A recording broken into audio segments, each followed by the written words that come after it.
अब सारी कहानी सामने आना शुरू हो गई है और पंडोरा बॉक्स खुल गया है। असल में प्लान ये हुआ था ईरान पर अटैक करने का, रिजीम चेंज करने का, तबाह करने का, सब कुछ ये प्लान हुआ था।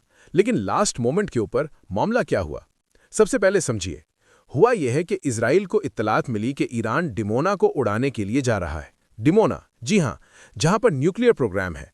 क्योंकि इन्होंने प्लान किया था कि आवाम निकलेगी सड़कों पर ईरान में, वहां पर जाकर आयतुल्ला इनके लीडरशिप सारे तमाम सब पर अटैक होना शुरू हो जाएगा और उसके बाद इजराइल की फोर्सेस घुसेंगी जिस तरह इन्होंने शाम में तबाही की।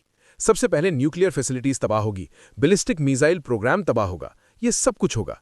असल में ईरान ने पैगाम ये दे दिया कि अगर हम पर किसी भी तरह का अटैक हुआ तो हम इजराइल की डिमोना फैसिलिटीज को यानी न्यूक्लियर प्रोग्राम को उड़ा देंगे।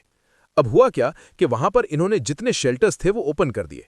अब ये 2 दिन पुरानी सूरत हाल है कि 2 दिन पहले उन्होंने शेल्टर सारे ओपन कर दिए और लोगों को बता दिया कि जी यहां पर हिट किया जा सकता है, लिहाजा आप लोग तैयार रहें।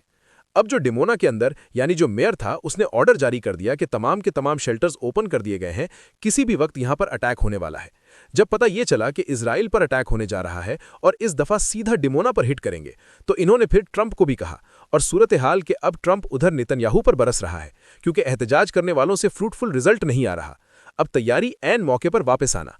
अब ये जो कहानी सामने आई है कि जी वो सऊदी अरब ने मना किया, उसके बाद कतर ने, ओमान ने, उनका प्रेशर अपनी जगह था, लेकिन इजराइल अब जो सूरत हाल सामने आई कि इजरायली सफ़ियों ने इन खबरों को ब्रेक किया है कि कहा है कि असल में नेतन्याहू भरम था ट्रंप के ऊपर भी कि भाई रिजल्ट नहीं आ पा रहा, तुम्हारे स्ट्राइक से हमें फायदा नहीं हो रहा।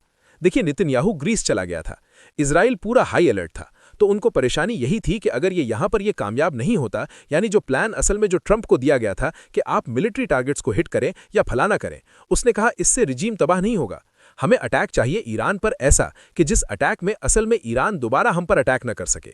ऐसा हमने कुछ करना है, क्योंकि अगर आपने ईरान को मौका दे दिया तो फिर हमारी तबाही हो जाएगी। और ये बेसिकली वो सूरत हाल थी जो बड़ी खतरनाक थी। अब मिसाल के तौर पर आपने अटैक किया है और आयतुल्ला वहां पर जिंदा है या लीडरशिप जिंदा है, तो अगलों ने तो आपको उड़ा कर रख देना है। और उनके मिसाइल इस दफा खतरनाक है, और खतरनाक ये कि उन्होंने इस दफा निबातम बेस, डिमोना, सब कुछ उड़ाने के लिए जा रहे थे। तो ये सूरत हाल उनके लिए बड़ी खतरनाक थी।